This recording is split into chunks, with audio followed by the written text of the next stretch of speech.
ഇന്ന് നമ്മുടെ ചിന്തകൾക്ക് വേണ്ടി നമ്മൾ വേർതിരിച്ചിരിക്കുന്ന വിഷയം റെസ്റ്റോറിങ് ലവ് അഥവാ പുനഃസ്ഥാപിക്കുന്ന ദൈവത്തിൻ്റെ സ്നേഹത്തെക്കുറിച്ചാണ്. ദൈവത്തിൻ്റെ സ്നേഹത്തെ വീണ്ടും റെസ്റ്റോർ ചെയ്യുന്നു.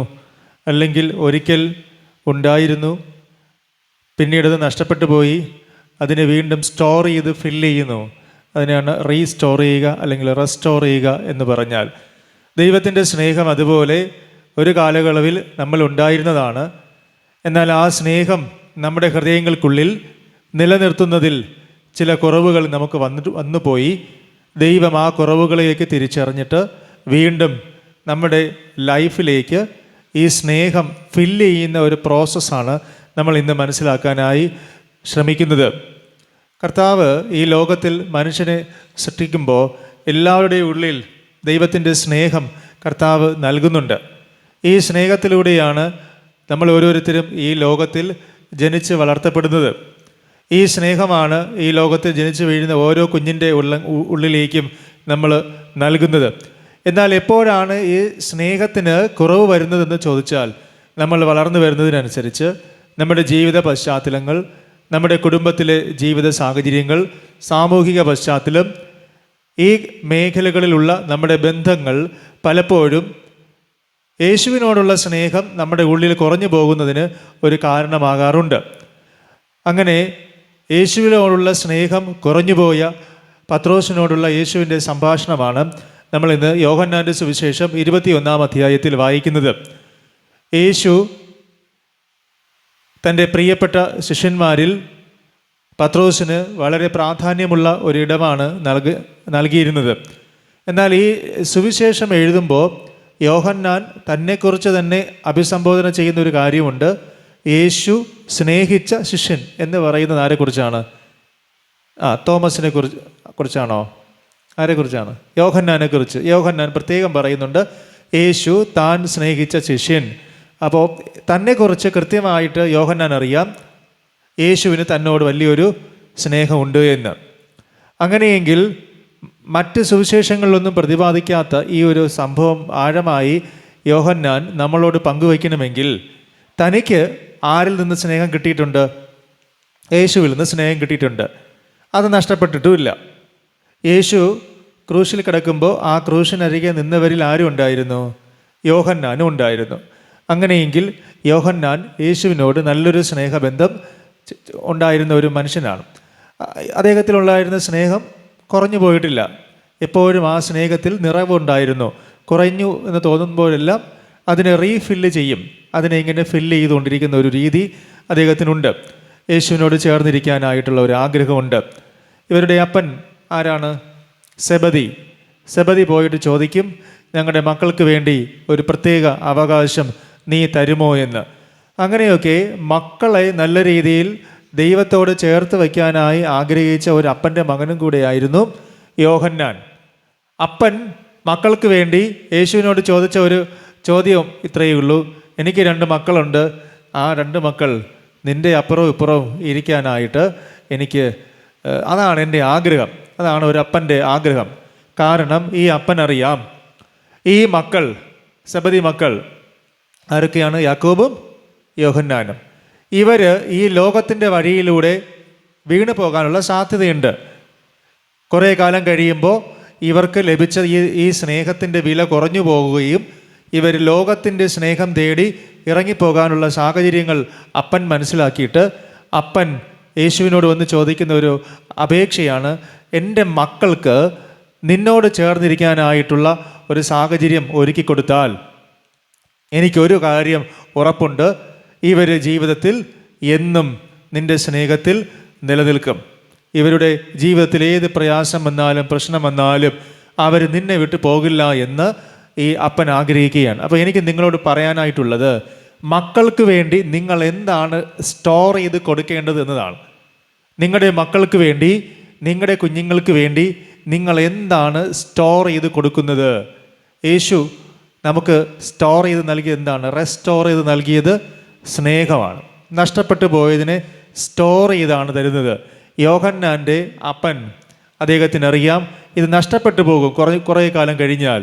അത് സ്റ്റോർ ചെയ്യണമെന്നുണ്ടെങ്കിൽ യേശുവുമായിട്ട് നല്ലൊരു കണക്ഷനിലിരിക്കണം, യേശുവുമായി നല്ലൊരു ബന്ധം ഉണ്ടാകണം. അതുകൊണ്ടാണ് ഈ യോഹന്നാൻ്റെ സുവിശേഷം നമ്മൾ വായിക്കുമ്പോൾ 21 അധ്യായത്തിൻ്റെ ഒടുവിലത്തെ ഭാഗത്തേക്ക് എത്തുമ്പോൾ യോഹന്നാനെ കുറിച്ച് നമ്മളിങ്ങനെ വായിച്ചു പോകും. നമുക്ക് ആ ഭാഗം ഒന്ന് എടുക്കാം. യോഹന്നാൻ്റെ സുവിശേഷം 21 അധ്യായം 20 വാക്യം. പത്രോസ് തിരിഞ്ഞ് യേശു സ്നേഹിച്ച ശിഷ്യൻ പിൻചെല്ലുന്നത് കണ്ടു. യേശു സ്നേഹിച്ച ശിഷ്യൻ എന്ന് പറഞ്ഞാൽ ആരാണ്? യോഹന്നാൻ. അടുത്ത് പറയുന്നു, അത്താഴത്തിൽ അവൻ്റെ നെഞ്ചോട് ചാഞ്ഞുകൊണ്ട്. ആരാണ് അത്താഴത്തിൽ അവൻ്റെ നെഞ്ചോട് ചാഞ്ഞിരുന്നത്? യോഹന്നാൻ. കർത്താവെ, നിന്നെ കാണിച്ചു കൊടുക്കുന്നവൻ ആർ എന്ന് ചോദിച്ചതും ഇവൻ തന്നെ. അങ്ങനെ ഈ 3 കാര്യങ്ങൾ യോഹന്നാൻ ദൈവസ്നേഹത്തിൽ നിലനിന്നുകൊണ്ട് ചെയ്തതായിട്ട് പത്രോസിനെ പറയുന്നതായി യോഹന്നാൻ ഇവിടെ അവതരിപ്പിക്കുകയാണ്. എന്തുകൊണ്ടെന്നറിയാമോ? ഓരോരോ കാര്യങ്ങളായിട്ട് നമ്മൾ വായിച്ചാൽ അത് മനസ്സിലാകും. ഒന്നാമത് പറയുന്നത്, യേശു സ്നേഹിച്ച ശിഷ്യൻ പിൻചെല്ലുന്നത് കണ്ടു. പിൻചെല്ലുന്നതെന്ന് കണ്ടെന്ന് പറഞ്ഞാൽ യേശുവിൻ്റെ പിന്നാലെ അവൻ എന്ത് ചെയ്യുന്നുണ്ട്? പോകുന്നുണ്ട്. എല്ലാവരും പോകുമ്പോൾ പത്രോസ് അറിയില്ല എന്ന് പറഞ്ഞ് മാറി നിൽക്കുമ്പോൾ യോഹന്നാൻ പതിയെ ഏറ്റവും ഒടുവിൽ ക്രൂശിൻ്റെ അരികു വരെ പോയി നിൽക്കുന്നുണ്ട്. കാരണം ഉള്ളിൽ എന്തുണ്ട്? എന്ത് പ്രശ്നം വന്നാലും ഉള്ളിൽ ദൈവത്തിനോടുള്ള ഒരു സ്നേഹമുണ്ട്. അതാണ്, ആ സ്നേഹം കൊണ്ട് അവൻ ഫില്ല് ചെയ്തിട്ടുണ്ട്. അപ്പോൾ കർത്താവ് നമ്മോട് പറയുന്നൊരു കാര്യം ഇതാണ്, നിങ്ങൾക്ക് യേശുവിൻ്റെ സ്നേഹം കൊണ്ട് നിങ്ങളുടെ ഹൃദയം നിറഞ്ഞിരുന്നു കഴിഞ്ഞാൽ നിങ്ങൾ ഏത് പ്രതിസന്ധിയുടെ മധ്യത്തിലും യേശുവിനെ വിട്ടു പോകില്ല. യേശുവിൻ്റെ പിന്നാലെ നമ്മൾ പോകും. അതിന് നമ്മുടെ ഉള്ളിൽ എന്ത് വേണം? യേശുവിനോടൊരു സ്നേഹം വേണം. അല്ലെങ്കിൽ നമ്മൾ ഈ ലോകത്തിൽ നോക്കിയാൽ അറിയാം, ഇപ്പോൾ നമ്മുടെ വീട്ടിൽ നായ്ക്കളെ വളർത്തും. കുറച്ച് ദിവസം നമ്മൾ അവിടെ ഇല്ല എങ്കിലും നമ്മൾ നല്ല സ്നേഹം കൊടുത്ത് ഓമനിച്ച് ഭക്ഷണമൊക്കെ കൊടുത്ത് വളർത്തുന്ന നായ്ക്കളാണെങ്കിൽ നിങ്ങളിനി മാസങ്ങൾ കഴിഞ്ഞ് അവിടെ പോയാലും ഇവ എന്തു ചെയ്യും? നിങ്ങളുടെ പിന്നാലെ വരും, അല്ലേ? നിങ്ങളുടെ പിന്നാലെ വരും. കുഞ്ഞാട്ടിൻകുട്ടികളെ നിങ്ങൾ കണ്ടിട്ടുണ്ടോ? അതിനെ ഒന്ന് ഓമനിച്ച് കഴിഞ്ഞാൽ അവരുടെ പിന്നാലെ എന്തു ചെയ്യും? അത് വരും. ഇത് പ്രകൃതിയിലെ ഒരു രീതിയാണ്. അപ്പോൾ അങ്ങനെയാണെങ്കിൽ നമ്മൾ ഓർക്കേണ്ട ഒരു കാര്യം, ദൈവത്തിൻ്റെ സ്നേഹം നമ്മുടെ ഉള്ളിലുണ്ടെങ്കിൽ സ്നേഹം തന്ന ആളിൻ്റെ പിന്നാലെ നമ്മൾ പോകും. അതാണ് അതിൻ്റെ റിയാലിറ്റി എന്ന് പറയുന്നത്. പക്ഷേ ഇത് കുറഞ്ഞു പോകാതിരിക്കണമെന്നുണ്ട് എങ്കിൽ എപ്പോഴും ഇത് ഫില്ല് ചെയ്യണം. എപ്പോഴും ഈ സ്നേഹം കുറഞ്ഞു പോകാനുള്ള സാധ്യതയുണ്ട്.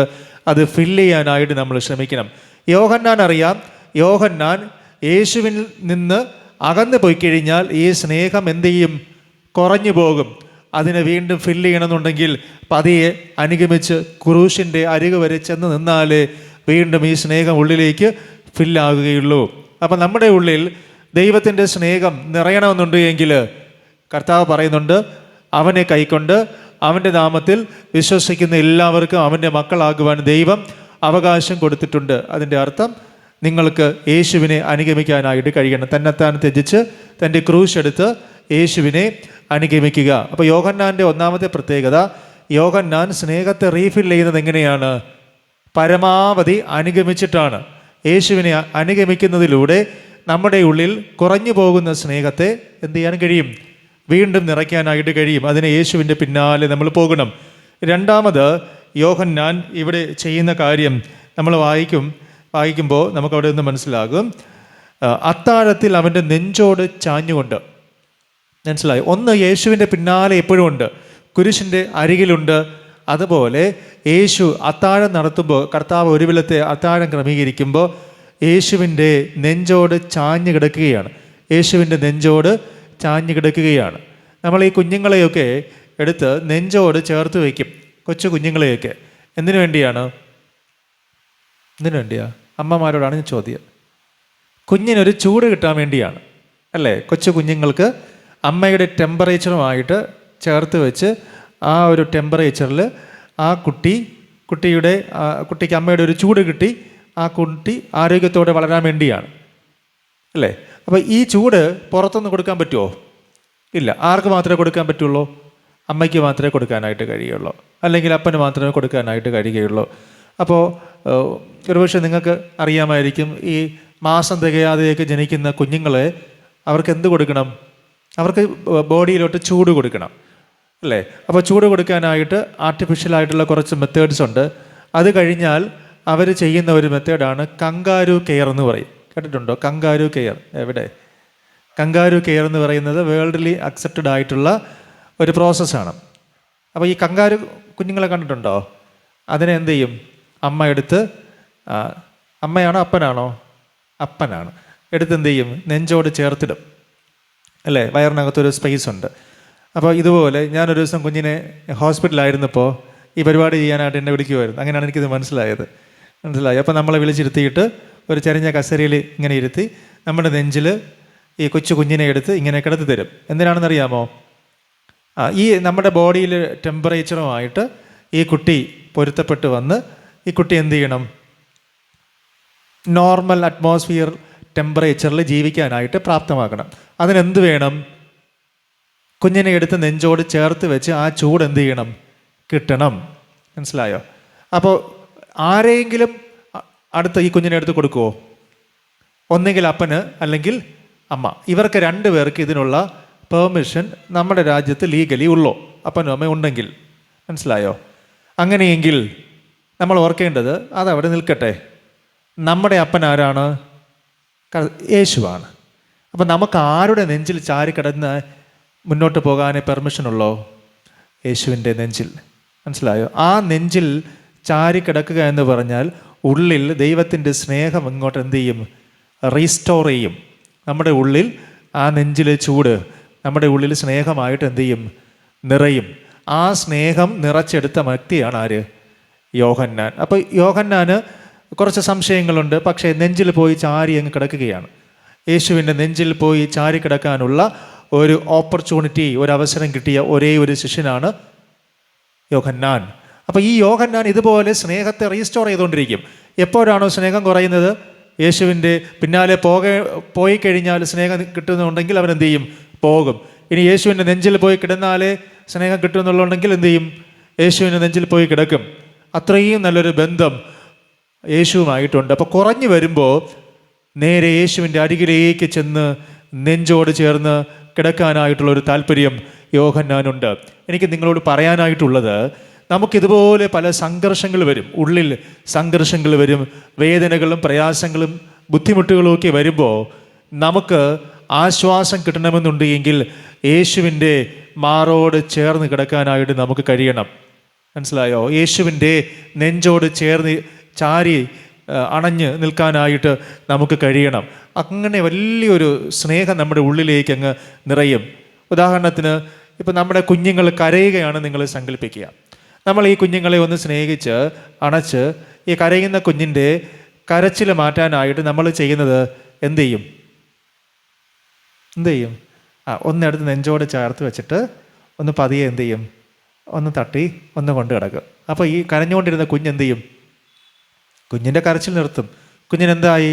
കുഞ്ഞിൻ്റെ സങ്കടം മാറി, കുഞ്ഞിന് ആശ്വാസമായി, കുഞ്ഞിന് മനസ്സിലായി കുഞ്ഞിന് എന്തോ ഒരു സംഭവം ഫില്ലായി എന്നതിന് മനസ്സിലായി, ഉള്ളിൽ എന്തോ ഒരു ഹാപ്പിയായി.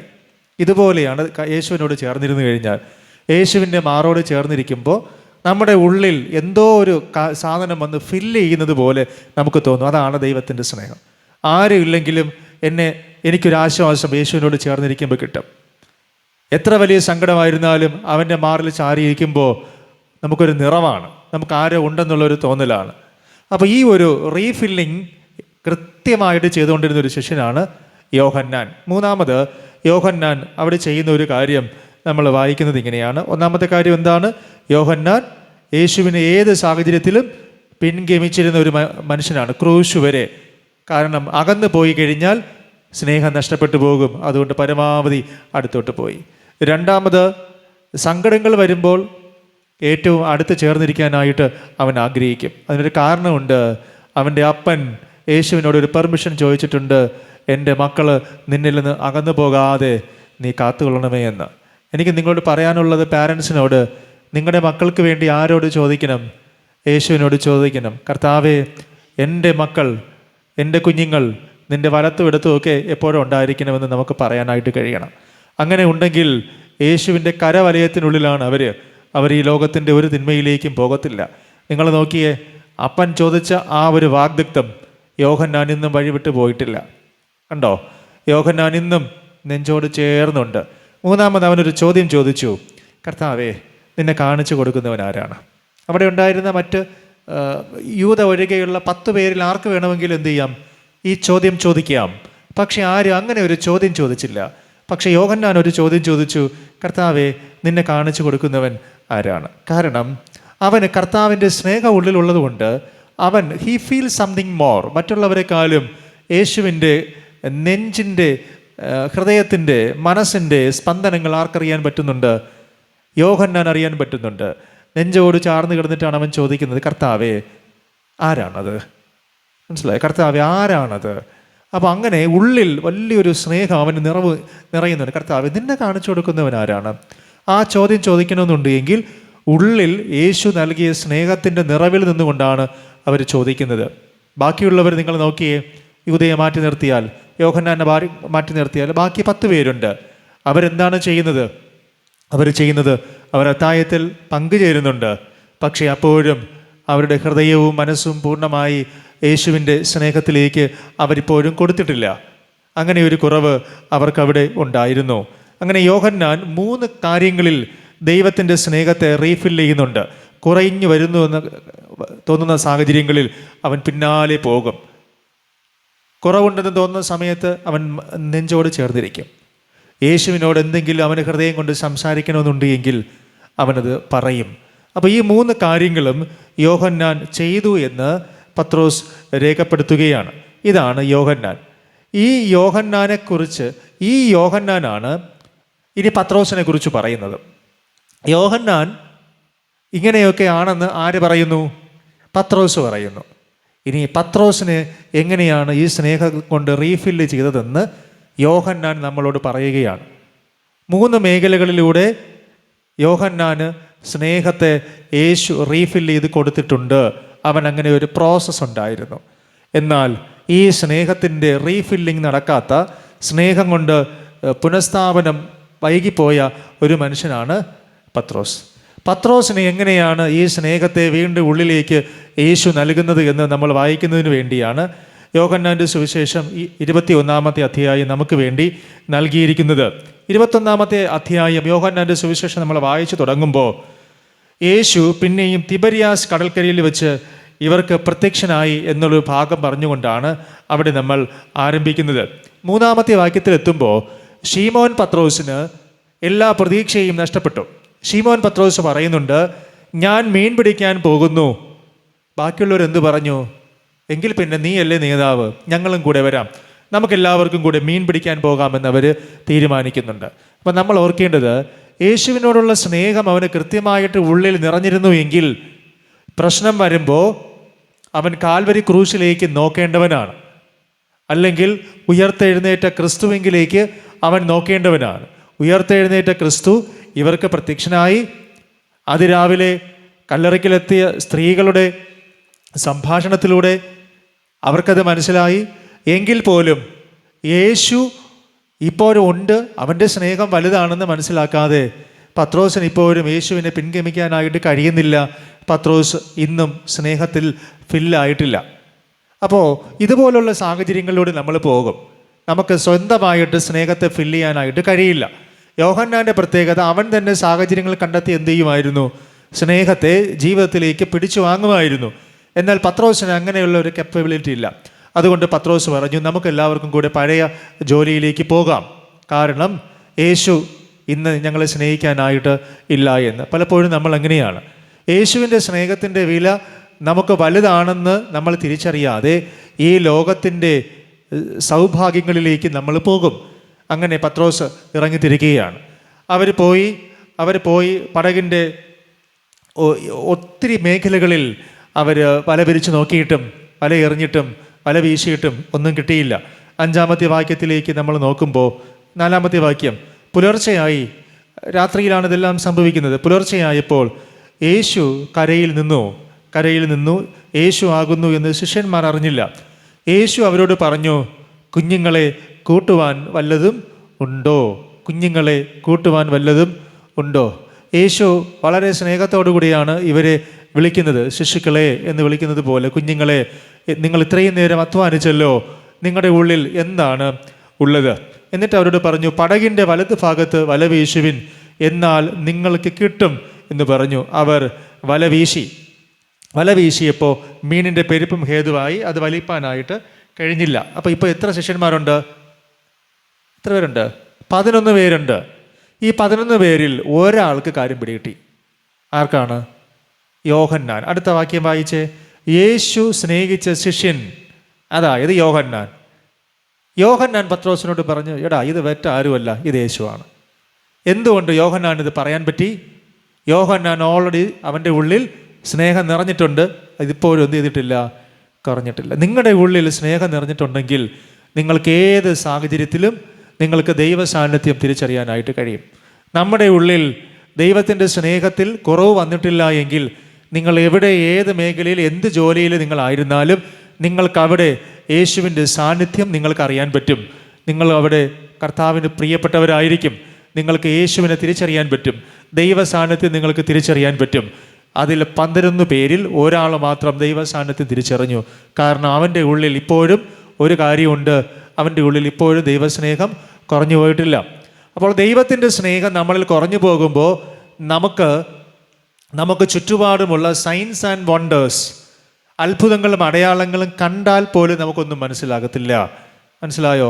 ദൈവത്തിൻ്റെ സ്നേഹം ഉള്ളിലുണ്ടെങ്കിൽ ചില അടയാളങ്ങൾ, ചില അത്ഭുതങ്ങൾ കാണുമ്പോൾ തന്നെ നമുക്ക് മനസ്സിലാകും കർത്താവ് ഇവിടെ ഉണ്ട്, ദൈവ സാന്നിധ്യം ഇവിടെയുണ്ട്. അപ്പോൾ ദൈവ സാന്നിധ്യം നമുക്ക് തിരിച്ചറിയണമെന്നുണ്ട് എങ്കിൽ നിങ്ങളുടെ ഉള്ളിൽ സ്നേഹത്തെ എന്ത് ചെയ്യണം?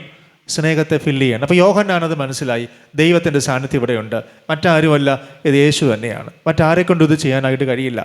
അവൻ ഇത് ഉടനെ പത്രോസിനോട് പറഞ്ഞു, അത് കർത്താവാകുന്നു എന്ന് ശീമോൻ പത്രോസ് കേട്ടിട്ട് അവൻ നഗ്നനാകയാൽ അങ്കി അരയിൽ ചുറ്റി കടലിൽ ചാടി. താൻ നഗ്നനാണ് എന്ന് മനസ്സിലാക്കിയിട്ട് എടുത്ത് ചാടുകയാണ്. ഇതുപോലെ സ്വയം നഗ്നനാണെന്ന് മനസ്സിലാക്കിയവരാണ് ആരൊക്കെ? ആദാമും ഹവ്വയും. മനസ്സിലായോ? ആദാമും ഹവ്വയും. ഇവർ രണ്ടുപേരും അവരുടെ ജീവിതത്തിൽ ദൈവത്തോടുള്ള സ്നേഹം കുറഞ്ഞിട്ട് അവർ പിന്നീട് തിരിച്ചറിയുന്നത് എന്തെന്നാണ്? ഞങ്ങൾ നഗ്നരാണ് എന്ന് അവർ തിരിച്ചറിയുകയാണ്. അതുവരെ അവർക്ക് നഗ്നരാണെന്ന് തോന്നിയോ? യേശുവിൻ്റെ മുമ്പ് നിൽക്കുമ്പോൾ അവർക്ക് നഗ്നത ഒരു പ്രശ്നമായിരുന്നില്ല. ആദാമും ഹവ്വയും എപ്പോഴാണോ ദൈവത്തിൻ്റെ സ്നേഹത്തിൽ കുറഞ്ഞത്, ദൈവത്തിൻ്റെ സ്നേഹത്തിൽ നകന്നത്, ദ വെരി മൊമെൻറ്റിൽ അവർ പറയുകയാണ് ഞങ്ങൾ നഗ്നരാണ് എന്ന്. നഗ്നരാണെന്ന് പറഞ്ഞാൽ ഞങ്ങൾക്ക് നിൻ്റെ മുമ്പിൽ നിൽക്കാനുള്ള യോഗ്യതയില്ല എന്നതാണ് അതിൻ്റെ അർത്ഥം. അതുപോലെ പത്രോസ് പറയുകയാണ് യേശുവാണ്, കർത്താവാണെന്ന് കേട്ടുമ്പോൾ അവന് പറയുന്നു, അവൻ സ്വയം മനസ്സിലാക്കുകയാണ് ഞാൻ നഗ്നനാണ്. അതിൻ്റെ അർത്ഥം അവൻ ഫിസിക്കലി നഗ്നനാണെന്നുള്ളത് അവിടെ നിൽക്കട്ടെ, പക്ഷേ യേശുവാണ് തൻ്റെ മുമ്പിൽ നിൽക്കുന്നത് എന്നുള്ളൊരു ബോധ്യം ഉണ്ടായപ്പോൾ അവൻ മനസ്സിലാക്കുകയാണ് ഞാൻ കുറവുള്ളവനാണ്. അതാണ് അവൻ മനസ്സിലാക്കുന്നത്. എന്തിൽ കുറവുള്ളവനാണ്? കർത്താവിൻ്റെ സ്നേഹം എന്നിൽ കുറഞ്ഞുപോയി. അതാണ് അവൻ പറയുന്നത്, ഞാൻ നഗ്നനാണ്. ഈ നഗ്നത മാറണമെന്നുണ്ട് എങ്കിൽ എന്ത് ഫില്ല് ചെയ്യണം? ദൈവത്തിൻ്റെ സ്നേഹം നമ്മുടെ ഉള്ളിൽ നിറയുമ്പോൾ നമ്മുടെ നഗ്നതകൾ മാറും. നമുക്ക് പിന്നെ ഒന്നും ഒളിക്കേണ്ടതായിട്ട് വരികയില്ല. കർത്താവിൻ്റെ സ്നേഹം കൊണ്ട് നമ്മളെ പൊതിയും. സ്നേഹം കൊണ്ട് നമ്മളെ പൊതിയുമ്പോൾ നമുക്ക് ആരുടെ മുൻപിലും നഗ്നതയില്ലാതെ പോകാം. ഫിസിക്കലിയുള്ള നഗ്നത നമ്മളങ്ങ് വിട്ടേക്കുക. ദൈവത്തിൻ്റെ സ്നേഹം തന്നിൽ കുറവാണെന്ന് ആര് മനസ്സിലാക്കുന്നു? പത്രോസ് മനസ്സിലാക്കുന്നു. യേശു ആണെന്ന് കേൾക്കുമ്പോൾ അവനുണ്ടായ വലിയൊരു തിരിച്ചറിവാണ്, അയ്യോ കർത്താവിൻ്റെ സ്നേഹം എന്നിലില്ലല്ലോ, എനിക്ക് കുറവുണ്ടല്ലോ, ഞാൻ ബലഹീനനായി പോയല്ലോ, കർത്താവ് എന്നെ ഇത്ര സ്നേഹിച്ചിട്ടും എനിക്കിത് മനസ്സിലാക്കാനായിട്ട് പറ്റിയില്ലല്ലോ. ആ ഒരു കുറവിലേക്ക് അവൻ നോക്കുകയാണ്. ആദിമാതാപിതാക്കളായ ആദാമും ഹവ്വയും തിരിഞ്ഞു നോക്കിയതുപോലെ ദൈവത്തിൽ നിന്ന് ഞങ്ങൾ അകന്നു പോയല്ലോ, ഞങ്ങൾ നഗ്നരാണ് എന്ന്. നമ്മൾ ഓർക്കേണ്ടത്, ദൈവ സാന്നിധ്യവും ദൈവസ്നേഹവും നമ്മളിൽ കുറഞ്ഞു പോകുമ്പോൾ നമുക്ക് തന്നെ തോന്നും നമ്മൾ ആരുമല്ല എന്ന്. ഒരു സാഹചര്യം കഴിയുമ്പോൾ മനസ്സിലാക്കിക്കൊള്ളണം, ദൈവത്തിൻ്റെ സ്നേഹം നമ്മളിൽ ഇല്ല എന്ന് നമ്മൾ തിരിച്ചറിയുന്ന ഒരു സന്ദർഭമുണ്ട്. അന്ന് നമുക്ക് മനസ്സിലാകും നമ്മളെ കൊണ്ട് ഇനി ഒട്ടും മുന്നിലേക്ക് പോകാനായിട്ട് കഴിയില്ല എന്ന്. നമ്മൾ സീറോ ആയിപ്പോയി എന്ന് നമുക്ക് മനസ്സിലാകും. ഈ പോയിന്റിലേക്ക് നമ്മൾ എത്തിക്കഴിഞ്ഞാൽ യേശു നമ്മളെ ഇനി ഒരിക്കലും കൈവിടില്ല.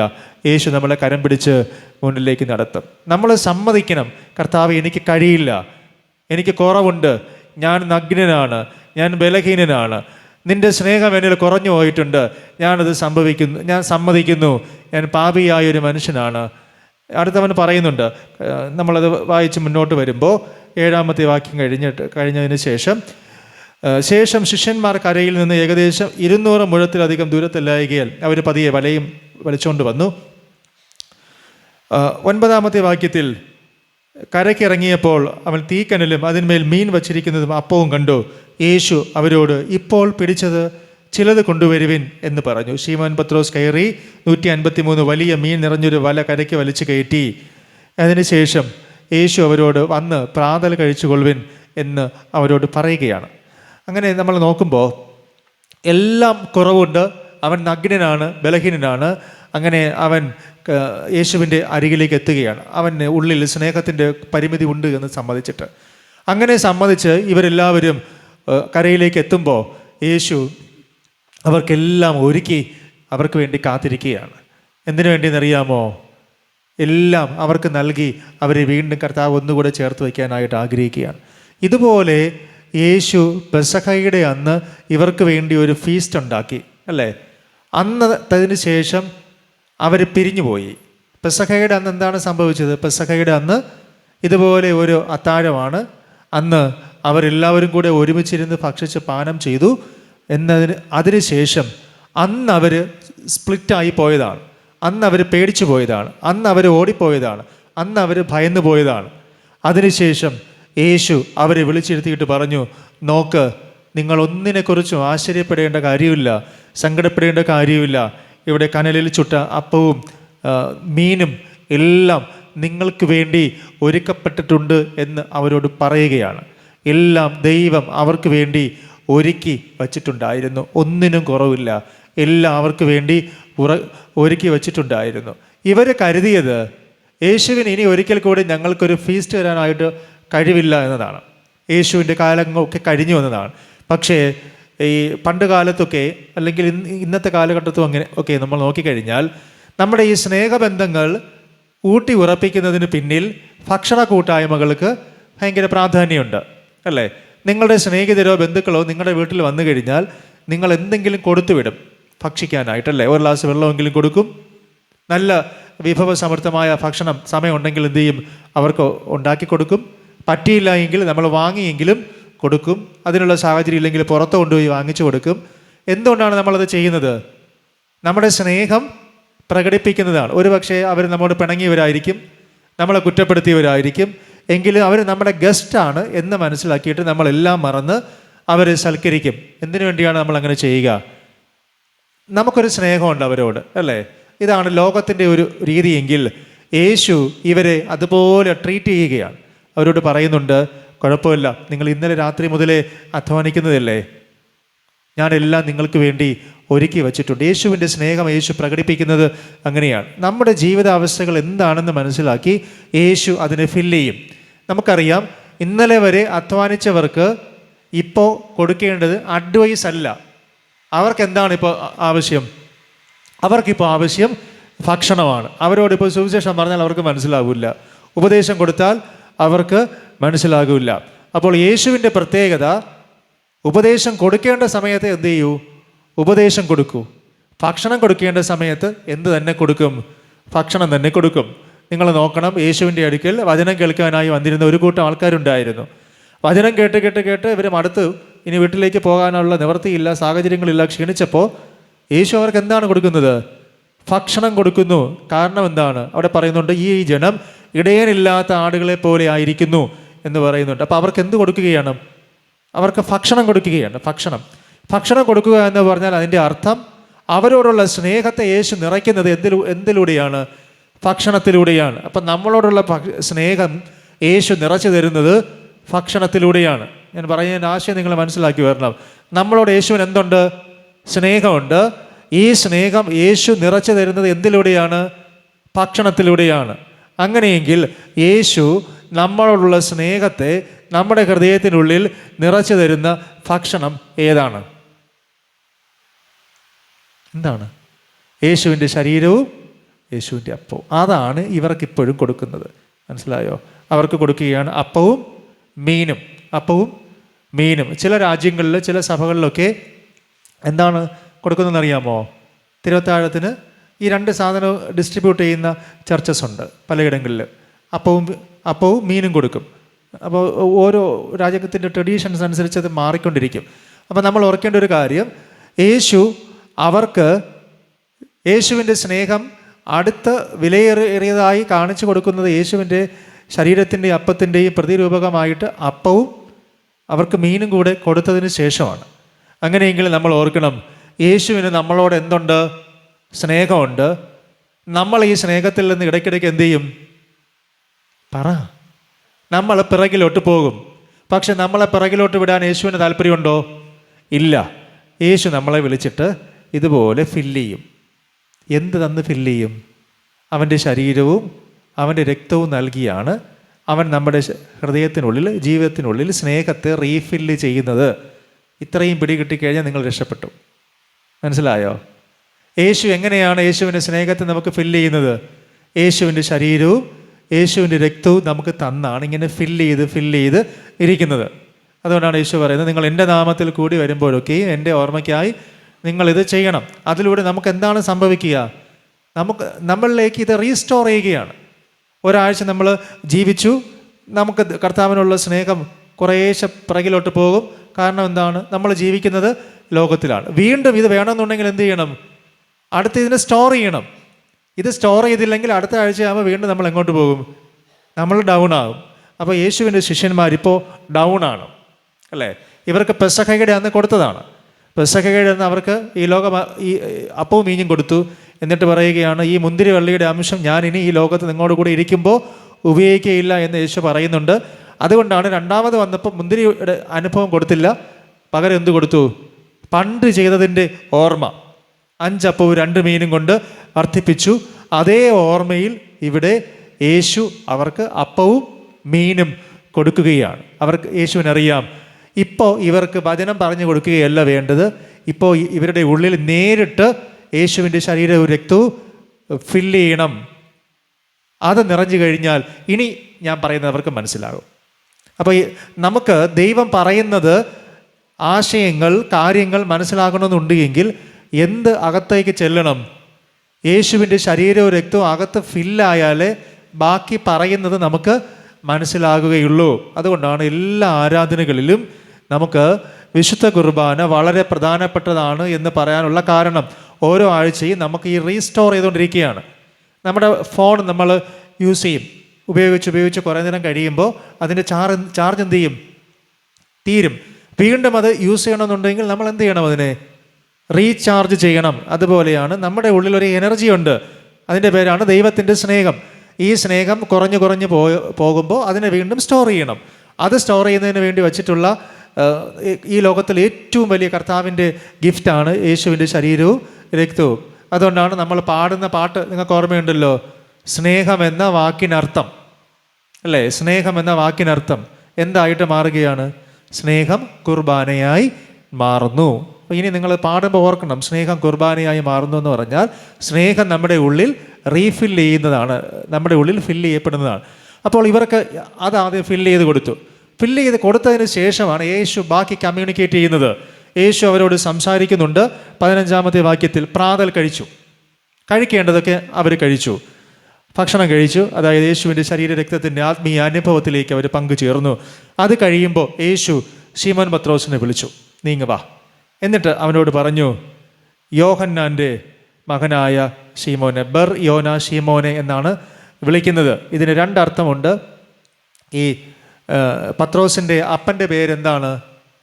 ശീമോൻ. അതാണ് സൈമൺ പീറ്റർ എന്ന് വിളിക്കുന്നത്. എന്നാൽ ഇവിടെ പറയുന്നതിന് മറ്റൊരർത്ഥം കൂടെയുണ്ട്. ഇവനെ ഈ വിശ്വാസത്തിലേക്ക് എത്തിക്കുന്നത് ആരാണ്? തൊട്ട് മുമ്പ് നമ്മൾ പറഞ്ഞ ഒരു യോഹന്നാനാണ്. ഓർമ്മയുണ്ടോ? ആ യോഹന്നാനാണ് കണക്ട് ചെയ്ത് കൊടുക്കുന്നത്. അതാരാണ്? യേശുവാണ് എന്ന്. അങ്ങനെയെങ്കിൽ യേശുവിൻ്റെ സ്നേഹത്തിൽ നിറഞ്ഞിരിക്കുന്ന ഒരു യോഹന്നാൻ ഈ കൂട്ടത്തിലുണ്ട്. അവനാണ് നിനക്ക് ഈ കാര്യങ്ങൾ പലതും ബോധ്യപ്പെടുത്തി നൽകിയത്. അവനെ നോക്കി പഠിക്കുക. നീ ഇപ്പോൾ അവനിൽ നിന്ന് കുറേ കാര്യങ്ങൾ പഠിച്ചല്ലോ, ആ ഒരു ബന്ധം ഇതിനകത്തുണ്ട്. എന്നിട്ടാണ് അവനോട് പറയുന്നത്, നിൻ്റെ അപ്പനും യോഹന്നാനാണ്, നിനക്ക് ഇങ്ങോട്ടുള്ള വഴി യേശുവാണെന്ന് പറഞ്ഞു തന്നത് നിൻ്റെ കൂട്ടുകാരനായ നമ്മുടെ കൂട്ടത്തിലുള്ള യോഹന്നാനാണ്. അതുകൊണ്ട് അവനോട് പറയുന്നു, ശീമോനെ, നീ ഇവരിൽ അധികമായി എന്നെ സ്നേഹിക്കുന്നുണ്ടോ? ഇവരിൽ അധികമായി നിനക്കെന്നോട് സ്നേഹമുണ്ടോ എന്ന് ചോദിച്ചു. അപ്പോൾ അവൻ എന്താണ് പറഞ്ഞത്? അവൻ എന്ത് പറഞ്ഞു? എനിക്ക് നിന്നോട് പ്രിയമുണ്ട്. അപ്പോൾ യേശു ഒരു ഉത്തരം പറഞ്ഞു. എന്താണ് പറഞ്ഞത്?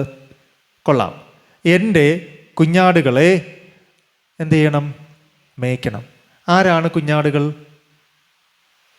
ആരാണ് കുഞ്ഞാടുകൾ?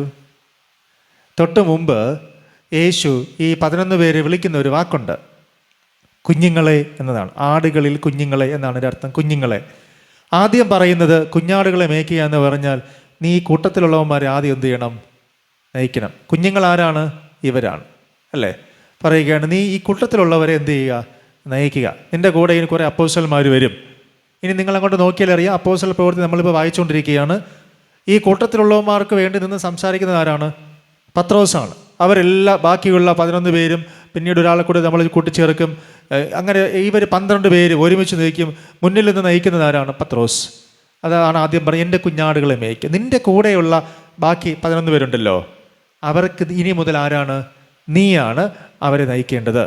രണ്ടാമത് 16-ാമത്തെ വചനം മുതൽ വായിക്കും. യോഹന്നാൻ്റെ മകനായ ശീമോനെ, നീ എന്നെ സ്നേഹിക്കുന്നു. രണ്ടാമതും അതേ ആവർത്തനമാണ്. അവൻ പറഞ്ഞു, എനിക്ക് നിന്നോട് എന്തുണ്ട്? പ്രിയമുണ്ട്. അതിന് യേശു പറയുന്ന മറുപടി എന്താണെന്ന് അറിയാമോ? എൻ്റെ ആടുകളെ എന്ത് ചെയ്യണം? പാലിക്കുക. ആടുകൾ ആരാണ്? നമ്മളാണ്. മനസ്സിലായോ? ആദ്യം ആരെ നോക്കണം? കൂടെയുള്ള മറ്റ് സഹ അപ്പോസ്തലന്മാരുടെ കാര്യം നീ നോക്കണം. 2, നിന്നെ തേടി വരുന്ന, നിങ്ങളെ തേടി വരുന്ന ഒരു ആട്ടിൻകൂട്ടമുണ്ട്, അവരുടെ ചുമതല നീ ഏറ്റെടുക്കണം എന്ന് അവരോട് പറയുകയാണ്. ഇത് ഈ പത്രോസിൻ്റെ ആദ്യത്തെ പ്രസംഗത്തിൽ 3000 ആടുകളാണ് കർത്താവിലേക്ക് ചേർന്ന് വന്നത്. ആദ്യത്തെ പ്രസംഗത്തിൽ ആദ്യം പത്രോസിനോട് കൂടെ ആര് ചേർന്ന് വന്നു? 12 അപ്പോസ്തലന്മാർ ഒരുമിച്ച് നിൽക്കത്തക്ക രീതിയിൽ 11 പേരും അവനോട് ചേർന്ന് വന്നു. പിന്നെ ആരെല്ലാം ഉണ്ടോ അവർക്ക് പത്രോസ് പറയുന്നതാണ് അവസാന വാക്ക്. പത്രോസ് അങ്ങനെ യെരുശലേമിൽ സഭയുടെ 1-ാമത്തെ ബിഷപ്പായിട്ട് മാറി. ഇപ്പോൾ പത്രോസിൻ്റെ കീഴിൽ ഒരു ഹയറാർക്കി വന്നു. കൂടെയുള്ള അപ്പോസ്തലന്മാർക്ക് മുകളിൽ അവനൊരു സ്ഥാനം കൊടുത്തു. ആദ്യം പറഞ്ഞു, നീ ഇവരെ ഇത്രയും പേര് നീ നോക്കിക്കൊള്ളണം, അവർക്ക് എന്ത് വന്നാലും. എന്നിട്ട് പറഞ്ഞു, ഇതിന് താഴെ ആടുകളുണ്ട്, സാധാരണ ജനങ്ങളുണ്ട്, അവരെയും നീ എന്ത് ചെയ്തേ പറ്റത്തുള്ളൂ? അവരെയും നീ നോക്കണം. 3-ാമതും ചോദിച്ചു, യോഹന്നാൻ്റെ മകനായ ശീമോനെ, നിനക്ക് എന്നോട് സ്നേഹമുണ്ടോ? അപ്പോൾ ഈ സ്നേഹത്തിൻ്റെ ഫില്ലിങ് നിങ്ങൾ നോക്കണം. ആദ്യം സ്നേഹം ഫില്ല് ചെയ്ത് കൊടുത്തത് എന്തിനു വേണ്ടിയാണ്? കൂടെയുള്ളവരെ നോക്കാൻ. അപ്പോൾ ദൈവം നമുക്ക് സ്നേഹം ഫില്ല് ചെയ്ത് തരുന്നത് ആദ്യം നമ്മളെ കൂടെ ഉള്ളവരെ നോക്കാൻ വേണ്ടിയാണ്. ആദ്യം എന്ത് ചെയ്യുന്നത്? സ്നേഹം നമുക്ക് ഫില്ല് ചെയ്ത് തരുന്നത്. നമ്മളെ ചുറ്റിപ്പറ്റി നിൽക്കുന്ന കുറച്ച് പേരുണ്ട്, അവർക്ക് നമ്മൾ ആദ്യം എന്ത് ചെയ്തിരിക്കണം? സ്നേഹം കൊടുത്തിരിക്കണം. രണ്ടാമത് ദൈവം വീണ്ടും സ്നേഹം നിറയ്ക്കുന്നത് എന്തിനു വേണ്ടിയെന്നറിയാമോ? നമ്മുടെ കുടുംബം കഴിഞ്ഞ് ഇതിന് പുറത്തൊരു സർക്കിളുണ്ട്, അവരുടെയും കാര്യങ്ങളിൽ നമ്മൾ നോക്കണം, അവരുടെയും കാര്യങ്ങളിൽ നമ്മൾ സ്നേഹത്തോടുകൂടെ ഇടപെടണം. അപ്പം ദൈവം നമ്മളെ സ്നേഹം കൊണ്ട് ഫില്ല് ചെയ്യുന്നത് ഒന്നാമത് നമ്മുടെ കുടുംബത്തിനുള്ളിൽ എന്ത് ചെയ്യാൻ വേണ്ടി? സ്നേഹം നിറയ്ക്കാൻ വേണ്ടി. രണ്ടാമത് നമ്മുടെ ഫാമിലിക്ക് പുറത്തൊരു സർക്കിളുണ്ട്, അവരോടും നിങ്ങൾ എന്ത് ചെയ്യണം? ഈ യേശുവിൻ്റെ സ്നേഹം പങ്കുവയ്ക്കണം. 3-ാമത്തെ ചോദ്യം ഇതാണ്, എന്നോട് പ്രിയമുണ്ടോ?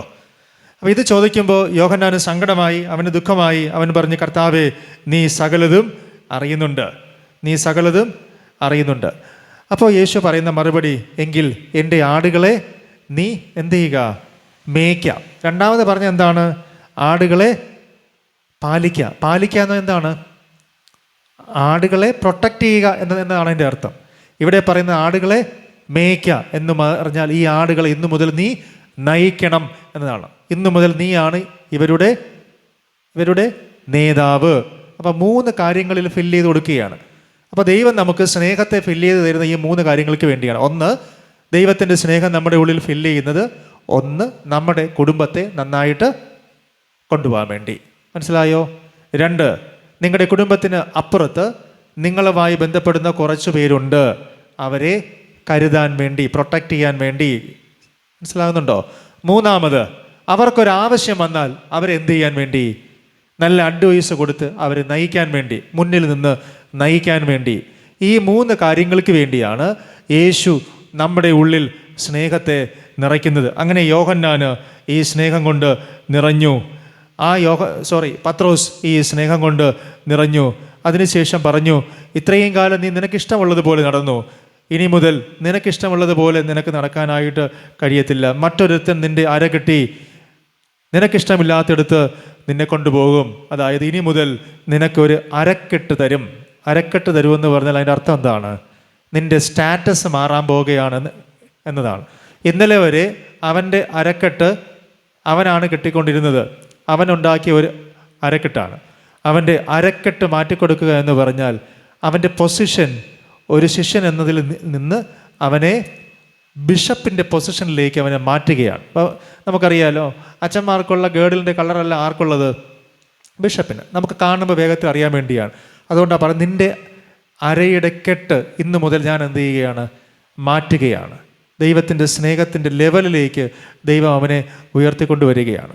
അപ്പോൾ നമ്മൾ മനസ്സിലാക്കേണ്ട ഒരു കാര്യം, ഇതുപോലെ ദൈവം പല മേഖലകളിൽ ദൈവത്തിൻ്റെ സ്നേഹം ഫില്ല് ചെയ്ത് നമ്മളെ ഈ ലോകത്ത് ആക്കിയിട്ടുണ്ട്. നമ്മളത് മനസ്സിലാക്കി ആ സ്നേഹത്തെ സ്വീകരിച്ച് നമുക്ക് കിട്ടിയ ഈ സ്നേഹത്തിൻ്റെ പ്രയോജനം എന്താണ് എന്ന് നമ്മൾ തിരിച്ചറിഞ്ഞ് ഈ സ്നേഹത്തെ മറ്റുള്ളവർക്ക് കൊടുക്കണം. യേശു പറയുന്നുണ്ട്, ഞാൻ ഈ ലോകത്തിൽ വന്നത് മനുഷ്യപുത്രൻ ശുശ്രൂഷ ചെയ്യിപ്പാനല്ല, ശുശ്രൂഷിപ്പാനും അനേകർക്ക് വേണ്ടി തൻ്റെ ജീവനെ മറുവിലയായി നൽകുന്നതിന് വേണ്ടി അത്രേ.